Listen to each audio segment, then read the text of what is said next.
Welcome back, everybody. Today we're going to take a look at audio inside of Unreal Engine. To start, I've pulled in a few audio files. I've gotten these WAV files. You just need to make sure that when you pull something in that it's compliant with the specifications on the Unreal Audio documentation. If you have, for example, too high of a bit rate or too many channels, then that could potentially be problematic. So just make sure you're in compliance there. Once you pull a wave in, it's going to create this wave asset for you. You probably just want to rename those appropriately, SW for sound wave. That will get you the material that you need. Once you open up these assets, you have the ability to change a whole bunch of formatting options on here. I just want to look at a few things that are going to be very common for most people in their implementation. First, if you want to get an asset into the world, you can click and drag it in here and it'll create a audio cue inside of the world. And you'll see this is an ambient sound. This will play inside of the space when we load in.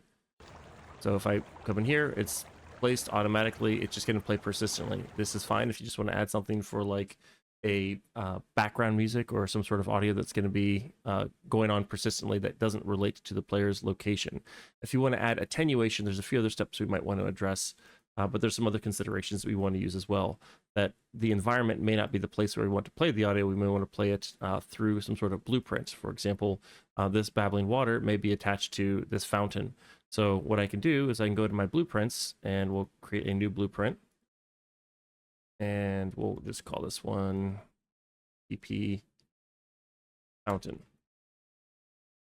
So if I wanted to, I could add this asset directly to that and go to my audio, get my babbling water. And when I add it on here, it creates this audio component, and then we attach automatically the sound, the babbling water wave that it's targeting. I have a bunch of other audio inside my project here. It's pointing at cues and waves. The primitive formats inside of Unreal, we have audio waves and we have audio cues. An audio cue is a formatted audio sample that can have multiple considerations in it, and then a audio wave, a sound wave, is just the raw data that you can use.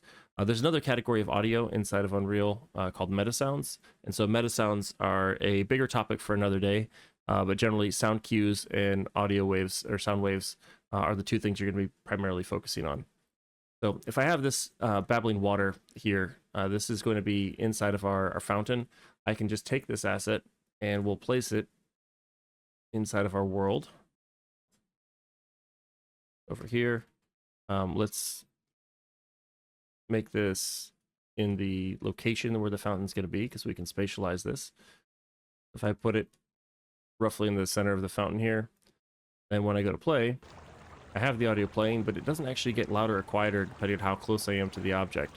So let's adjust that by modifying the attenuation of the object. In order to address the distance-based volume inside of Unreal, we're going to want to select the babbling water component, and this will appear if we put the wave straight into the world as well. If I put this over here, you'll notice these options are identical to these options. So when we have the fountain and we look at the audio, we see there's a few configuration elements here, but then this allow spatialization is the really big one that we want to look at. If we allow spatialization, this means that the sound will play in respect to where it is spatially related to the listener. We could have attenuation override. This will allow us to set the attenuation settings here inside of this specific instance. But if we don't want to do that, then we can use attenuation settings inside of our project. We don't have any yet, so we'll build some now. I'm going to go into my audio folder here, and I'm just going to create a new audio attenuation. So I'll call it SAP for sound attenuation profile, and we'll call it fountain water here. So when I open that up, I get this large list. There's no other components to go along with this, just a large list of items that exist inside of the space. So I'm going to use this default SAP to show off some of the restrictions and considerations you might have when you're building with audio and spatialization. I'm going to choose the attenuation settings. We're going to choose the fountain water. And you'll notice immediately there's these two spheres that are being drawn. The first sphere is basically the interior of the attenuation range, to say anything that's listening within this range is going to get the maximum volume, and anything from this range to this range is going to get something based off of the fall off settings. So when I go into my attenuation settings here, I have my fall off settings to say that it's linear. So that means at 1% out, I'm 1% down. At 2% out, I'm 2% down. At 3% out, I'm 3% down. At 99% away, I'm 99% quieter than what I was when I was close to the object.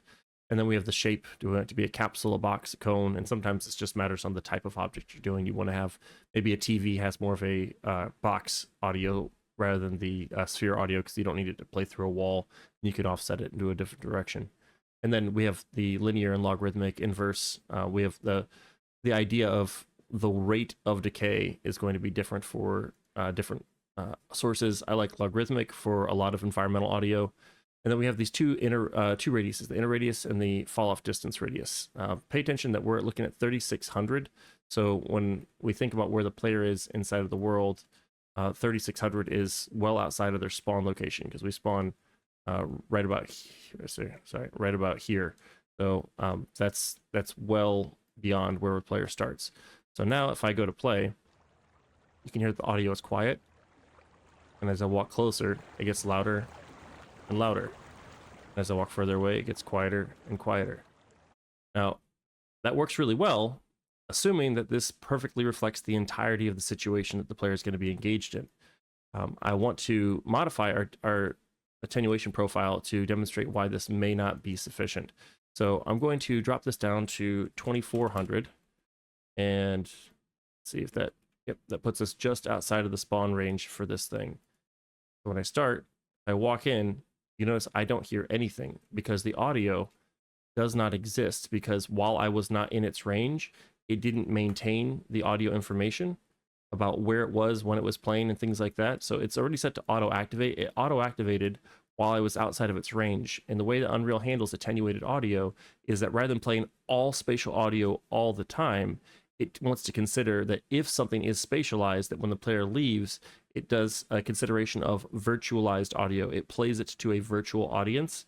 And so that virtualization process by default is going to actually turn the audio off. And we need to be mindful of our configuration to allow it to be turned back on.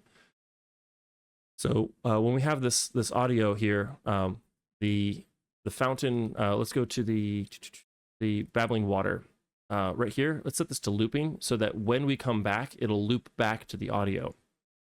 So now, if I walk in, you can hear it start to pick up and back out. And it'll pick back up again. So this looping is saying when I come back in, it will start the audio again each time.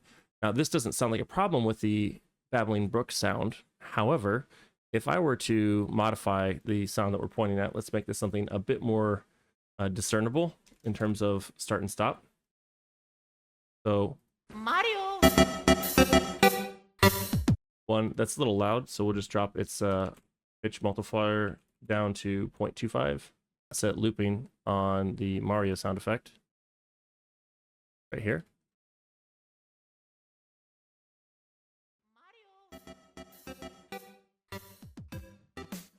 Because we have it spatialized to stereo, it has a left and right component if you're listening in stereo. When I walk back out, though, I walk back in, it starts the song up again. And this may not be appropriate if you're doing something like playing audio of a TV or radio in the background and you want it to just play through consistently. And so this comes down to our attenuation profile for that virtualization effect that we were talking about. When I consider that the way that the audio is virtualized, we want to make sure that we're addressing the source as relevant even when it's not being shown to the player or to a listener. So this virtualization mode here under the sound cue or sound wave, it's set to restart, which disabled does basically the same thing as restart. Play when silent will basically keep track of the time. So that's if you have play when silent, that tells it that this is a very relevant piece of audio that's time synced with something else in the world. And so play when silent will keep full track of the audio time code that was on the source that it's referencing. This seek restart is a new option that they've added. Basically, it will try to maintain the play when silent, but it will play the restart if it cannot find the time code. It had to, for whatever reason, optimize the system to not reference that anymore. So if I go to play this now, when I walk in, you can hear it start up when we get a little bit further into the song. And then if I step back out, it dies off. And when I come back in, it's continuing to play even though I left. So the progress was maintained. Now, if you have something like the bubbling brook that we had here earlier, or babbling brook water, then this is not as much of an issue in terms of maintaining the audio because it's just kind of this procedural looping sound anyway. So looping would be important to that, but you don't necessarily need to set up all the other elements to configure the audio. Once I get this set up, if I have the location base for this, that's fine and that's useful. But let's say you have a blueprint that's going to be generating audio. We can go to our event graph, and there's a few things that you might want to look at that would affect your audio. So we're going to have 2 types of sounds. All right, sound 2D, and we're going to have create and spawn. And then we're going to have sound at location. We have sound at location, and there's actually another one might be appropriate, which is play sound attached.